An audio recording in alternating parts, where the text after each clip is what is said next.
What is going on, guys? Finally back for some videos for some college football. Hope to do maybe one or two of these through the rest of the week, especially for Saturday's slate. Going to be a fun rest of the bowl season, running through Saturday, which will be the semifinal slate, which is always a fun one. Starts at 12 and then runs all the way through the evening, much like these games. But just today, we're really starting to get decent teams that maybe we don't have to worry as much about not getting news. Obviously, we're still going to have those spots that we have to watch for news with opt-outs and who knows what, but it's not teams like that we've seen that has very, very little beat reporting. And if they do have it, it's horrible. So hopefully we can do some digging on our own and get some good news going today. This is not going to be a long video. I want everybody to be able to watch this at some point before lock. So planning 20 to 30 minutes. Hopefully I can keep it around that time. I'm going to switch over to the sheet here and we're going to go through. So the first thing I want to talk about is how high all these totals are on the slate. It was the first thing I mentioned in chat. Yesterday, you've got UCF Duke will be game one. There is some news, probably the main news that we're watching for the day, or at least I am. And John Rice Plumlee for UCF, will he start? We'll talk more about that in just a bit. They are 3.5-point dogs with the lowest projected team total on the slate today at 29.3. So this is the lowest total at 62, which is just absurd. There are going to be tons of points. It's going to take a lot of points to win a GPP today. But this game's fine. All the games you can make a case for getting exposure to. Full-on stacking, I don't know that you can do that in this game. I think I would reserve that if you're going to go that route to the Oregon UNC or maybe the Texas Tech Ole Miss game. I don't know that I'm going that route today. I kind of want to spread out my exposure. Like I said, there are going to be high scores, I think, in every single game today. Duke, the 3.5-point favorite on the other side. You've got Kansas in the Liberty Bowl going up against Arkansas. They're the third highest total on the slate today, but very close to the other few at 69. That is just crazy that they're the third of four highest totals.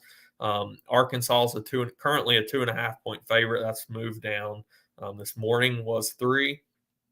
35-33 projected score in that one. So that one should be fun. Not much defense there going. Oregon UNC, talk about no defense. 13.5-point favorites for Oregon. We've seen UNC have a horrible defense all year long. Now they get Oregon, who can definitely put up points. We've seen them do that. This is the highest total on the slate, 75. 44 projected points for Oregon. Has all the makings of a shootout. Just looking at the odds, the defenses, the offenses, everything points to a shootout here in this one. Texas Tech and Ole Miss wrap up on the slate tonight, 71.5 total.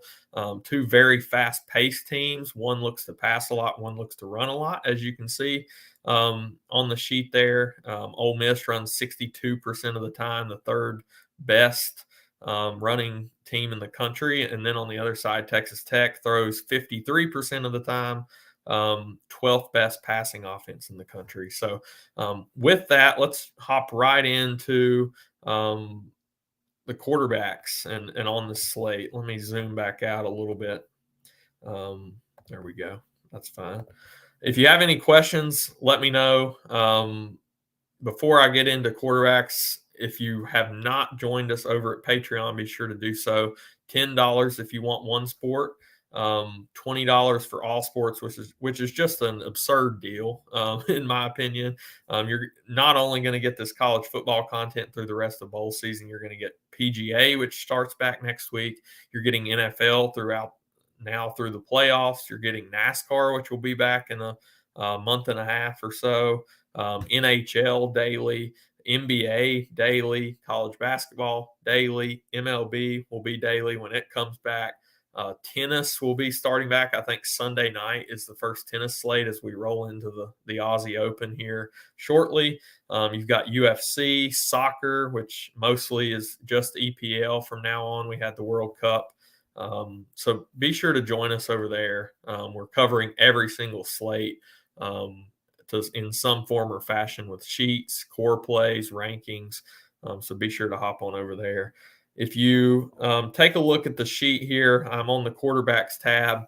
It's hard to not make a case for almost all quarterbacks on this slate. You could probably do so if you wanted, but we have to prioritize, and I think it is definitely a 2-quarterback day. Bo Nix, $9,400 is the top price quarterback, top projected quarterback on the slate. Mentioned their massive team total, 44. He's going to be involved in a lot of that. He's going to put up a lot of points today. He is, if I can get to him, and I think I definitely can with some of the value we have, especially at receiver. Bo Nix probably the number one guy in for me at quarterback today. Right below him, you've got KJ Jefferson and Drake May. May, if you want to stack that game up, you can go there. He did struggle through towards the end of the year quite a bit. Now he loses Josh Downs. That's probably not going to help him. I think he's one of the secondary options for me, and only if I'm full stacking that game would I get to Drake May. KJ Jefferson should feast here against a horrible Kansas defense that can't stop the run. We'll get more to Raheem Sanders here in a bit, who's probably the top running back on the slate today. But Jefferson can do it with his legs. He did lose some receivers. I think you can definitely play him, though. He is 8,500. Still a secondary piece for me today. I'd rather go a little cheaper. John Rice Plumlee, if he's starting, I think he will be my QB2. I mentioned it in chat last night, and let me pull it back up here in front of me. But Duke has struggled mightily against running quarterbacks, which is going to just suck me in again, which it already has, obviously, if he's starting. I hope we can get some news that he's taking first-team reps and warm-ups to solidify that a little more. But Duke against mobile quarterbacks, and I'll just read off. They haven't actually played that many mobile quarterbacks this year. Drake May, they played. He ran for 70 yards. 35 DK points there. Jeff Sims for Georgia Tech, 95 yards on the ground, 26.5 DK points. And then Jalen Daniels for Kansas, 83 yards and a touchdown en route to 46 DK points. This is all the makings. I know they have the lowest team total on the slate at 29. This has all the makings of a Plumlee 125 and a touchdown or two on the ground. Duke is going to score, in my opinion, here. UCF's defense has struggled down the stretch. Malzahn kind of cleaned house already, and they've already started hiring an offensive coordinator. I think they pulled the D coordinator from in-house. So they might improve into next year, but I don't expect them to here in this one. So Duke's going to score. I think we can still see points on both sides of this game in a close one. I think Plumlee has a lot of upside here with his legs and then through the passing game a little bit as well. Jalen Daniels, really just a secondary piece for me today. Arkansas's defense is not good, but there's just other quarterbacks that I prefer more. But honestly, I have no problem with him. It's just there's other ones that I like quite a bit more. Jackson Dart and Tyler Shuck. Dart, he projects very well. The Texas Tech defense is not that great. Both of these teams, this is going to be a very, very fast-paced game. It all comes down to with Dart is can they establish the run and do what they want to do, or is he going to have to do more with his legs and throw some more? That's where his upside comes in. So if this is a close game and they get ahead, maybe Dart doesn't get there for you, but he's only 6,700. I think he can definitely do it. If you want to pay down for both quarterbacks and play Shuck and Dart in that same game, hope that one shoots completely out with the pace in that one. I have no problem. Shuck is only 6K, looks to be getting all of the work at quarterback finally for Texas Tech. I think he is very viable. whether you're game stacking or not. So the way I rank the quarterbacks today, and you'll see those on my top targets tab here in a bit, but it's Bo Nix, Plumlee if he's starting is 2, Shuck and Dart very neck and neck for 3 right there, and then I would come back up to KJ Jefferson in the 5th spot there. Moving on to running back, and I'm going to go team by team here. I think that's going to work out a little better. But Arkansas, Raheem Sanders, top projected running back for me today, 6,900. He's going to get most all of the work. If you want to take a shot on, I think his name is Dubignon. I'm not sure how to say that one, but he does project okay, 3,900. I don't think I'm getting there. If you were playing the $15, potentially you could go there, play both running backs in that case if you're playing him, because we've seen some massive games against Kansas on the ground from teams this year. So Sanders is number 1 running back in for me today.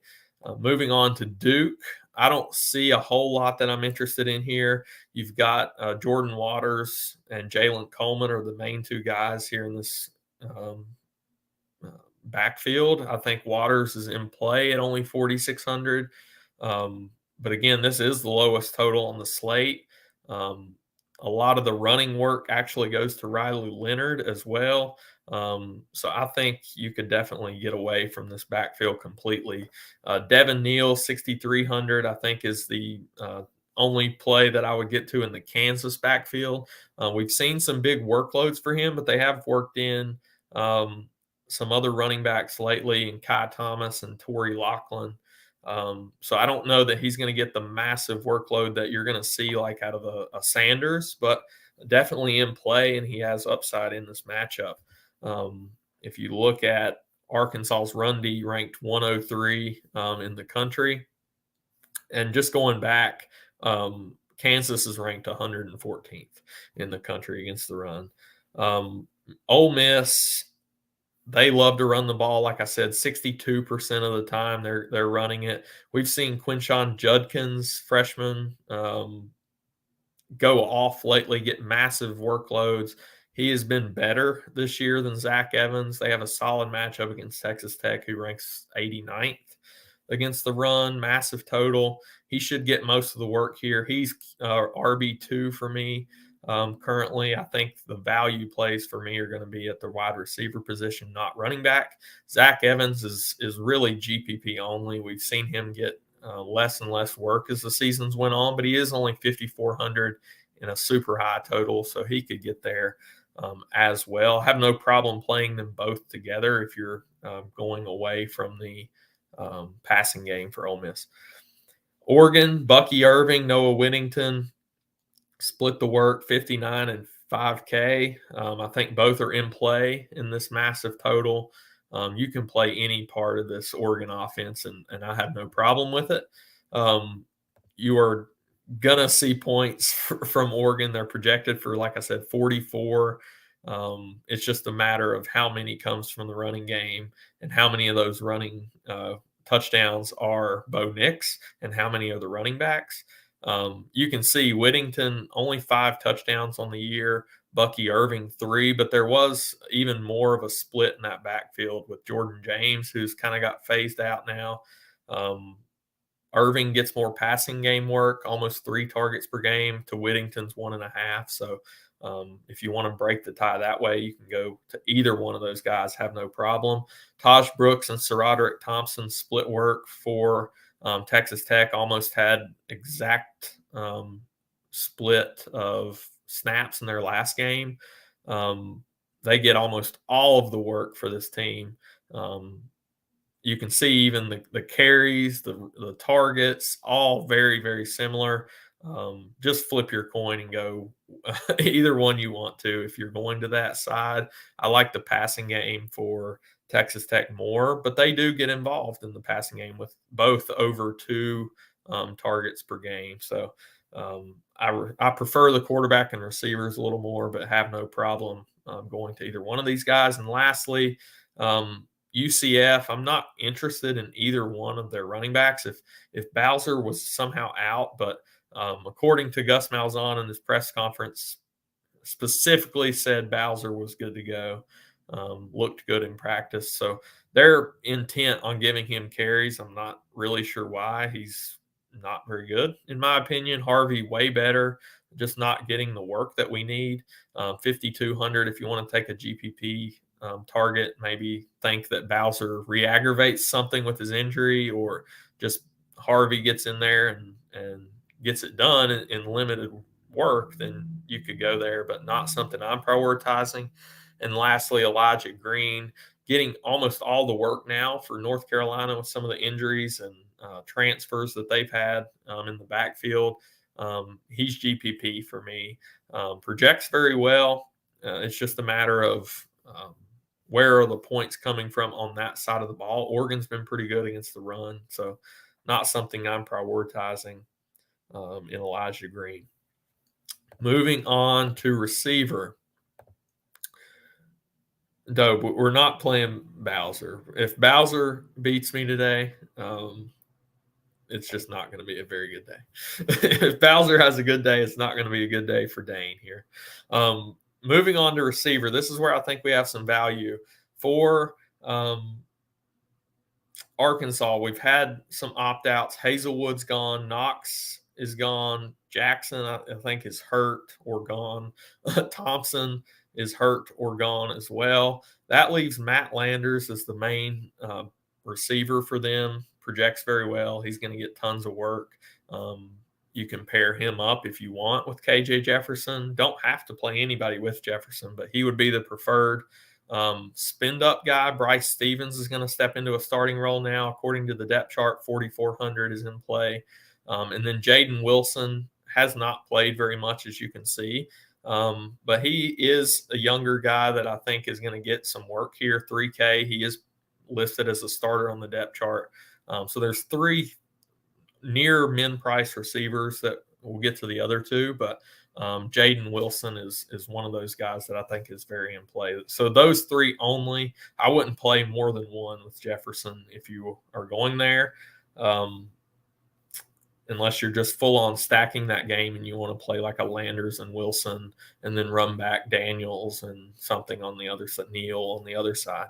Duke, a lot of question marks here. Panko looks like he's going to play, according to some of the things that I've read. Jalen Calhoun, 6K is their main guy. Actually, their number 2 is listed as a quarterback, Jordan Moore, who you just can't play on the slate. Even though he's only 4,500, he has to go in QB or Superflex, and not something I'm going to try to do. Samir Hagans has got a little more work as the seasons went along. 4,600 is okay for him, but this Duke side is not something I'm prioritizing with all the other options on the slate. So Calhoun or bust really there for me. Kansas, they rotate a lot. The targets get spread around a lot. Luke Grimm, Lawrence Arnold, Skinner, all okay if you were full stacking that game, but this is definitely not something that I'm going to try to do personally. It is a 69 total, though, so you could go there. Ole Miss, Mingo, 6,300 is in play. Mentioned that I like this game quite a bit, so Mingo 63. I do prefer him over Heath, but they're pretty much neck and neck. Jordan Watkins would be the clear third guy for me. Dayton Wade has got a little more work as the seasons went along. I think he's okay.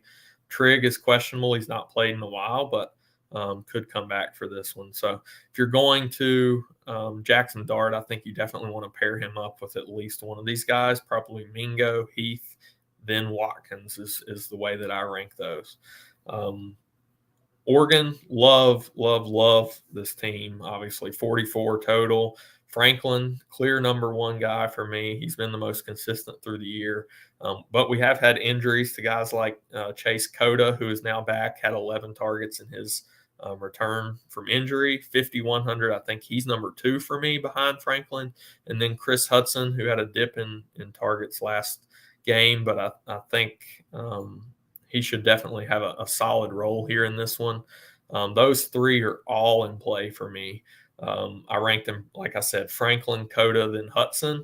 I think you can pair one or two of those with Bo Nix. I think they put up tons of points today. So all these receivers are in good spots.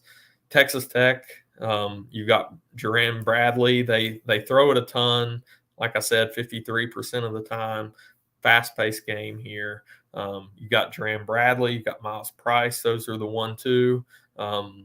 The safer type plays. And then you have Xavier White at 4,900 who's in play. Foenji, 4,200, okay. And then Nehemiah Martinez, 4K, I think is fine as well. So all five of those you could potentially play. I'm going to stick to Price and Bradley for the most part. Maybe mix in some White depending on if I need that salary or not. If I do end up playing Shuck, I'm going to probably lean to Price out of the three, then Bradley, then White. Definitely would want to pair him up with at least one of those pass catchers. Like I said, they're going to throw a ton, and if Shuck's going to get there, it will be with at least one of these receivers. UCF, if we're playing Plumlee, I think you can definitely pair him up. I think you would want to pair him up, even though a lot of his work's going to be done on the ground. But he does have they lost Ryan O'Keefe. That moves Xavier Townsend into the mix. He's our second 3K guy that you can play. He actually, in the projections, projects the best. I don't know that I rank him number one. We'll get to the guy that I rank number one. He's definitely right there at number two, though, in my eyes. I think he makes a solid 3K pairing with Plumlee.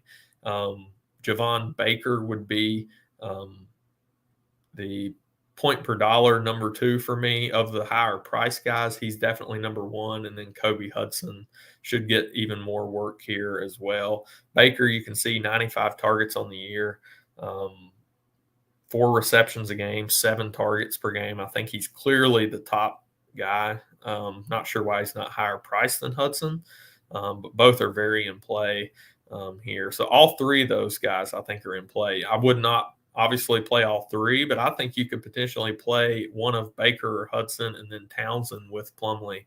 As crazy as that sounds, when Plumlee is going to get there a lot through the running game. Let me scroll down here. North Carolina, last team on the slate. Antoine Green is going to get tons of work here. But the main guy that I want to target is Kobe Paysour. 3,300 is going to he steps in on the depth chart for Josh Downs, who we know the workload he gets. But if you look back early in the year, Paysour was getting a good amount of targets when Downs was out to start the year. So I think he could bounce back there. I hope, maybe he even comes in on behind those 2-3K guys that we mentioned before, the min price ones. I hope so. He's my number one preferred. Stepping into that Downs role as the run back on the other side of Oregon. Antoine Green and J.J. Jones are definitely in play, though, as well. Somebody's going to have to absorb these targets. Especially if you think North Carolina's playing from behind, they're going to be throwing quite a bit. Here in this one, they're still projected for over 30 points in this massive total. So Paysour, point per dollar, number one. Antoine Green, then J.J. Jones would be number 3 for me. So that's pretty much what I got. How did I do on time? 25 minutes.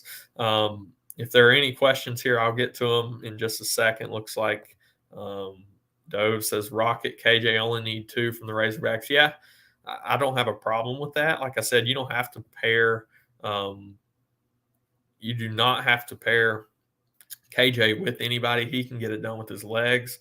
If you just attack the running game for that team with KJ and Rocket, I think you can definitely get it done. Yeah, pace, that was what I was kind of mentioned. Didn't have the exact numbers, but 2 games that Downs missed. Josh says Paysour had 14 targets. Yeah, I really am hoping that everybody looks at the rest of his season and he comes in lower on than what was the first one? Jaden Wilson for Arkansas and Xavier Townsend for UCF. I hope they come in higher owned than Paysor, just by everybody looking at the rest of his season and what he did. Almost all his targets came in those 2 games. Obviously, that Downs was out, but Downs, he was on the field pretty much the entire game. He soaked up all those targets in that spot. Now Paysor will step back into that role. He's not going to have I don't think, the massive target volume that you see from Josh Downs. Of course, he's not Josh Downs, but he's now in that starting role. I think he steps into a lot bigger workload. He's only 3,300. He is my number one of the pay down receivers. I think you can. I was playing around with builds. I think you can potentially play 2. If you look at running back, I really like. Let me sort this back by price, and I'll talk about this last point. But if you look at receiver, I don't have to prioritize any of these top receivers over the running backs. And you can kind of see that through projections.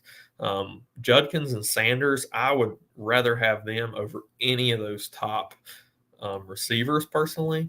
So I'm getting them in. I'm going to the cheap Paysor. And then if I can get up to like a Troy Franklin with Bo Nix, that works for me. But if I can't and I have to play a Coda or Hudson for Oregon, I'm fine with that too. I may even prioritize 3 running backs over getting another receiver in the flex. It just depends how it kind of works out with salary. I'll have rankings up on the top targets tab, final rankings here in the next couple hours. We have a little later lock today instead of noon. We get 2 o'clock. Definitely watch out for this news on Plumlee. Just want to make sure. Everything I'm reading seems to think that he will be playing. But you never know. It's bowl season. Let's watch the news, have a backup plan in case we get that news 5 minutes before lock or something. Just have a team ready to go that swaps you off of Plumlee if you're playing him. Good luck to everybody today. I will be in chat in and out over the next few hours. So shoot away questions there. Like I said, I'll have ranks up as well. Good luck to everybody. Let's get going through the rest of the week and crush the rest of the bowl season.